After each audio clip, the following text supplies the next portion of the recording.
E ftuar në një studio televizive, gazetari Anila Hoxha komentoi raportin vjetor të SPAK për dosjet e bujshme. Hoxha tha se ajo që doli në dritë nga hakerimi i emaileve të prokurorëve është se një ish ministër po hetohet.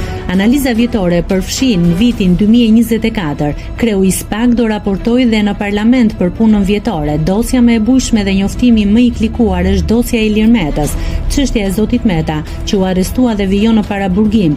Llogaritjet dhe çështjet ndaj ish-kryeministrit Sali Berisha, prokuroria e cilëson si rekord hetimor të vetin.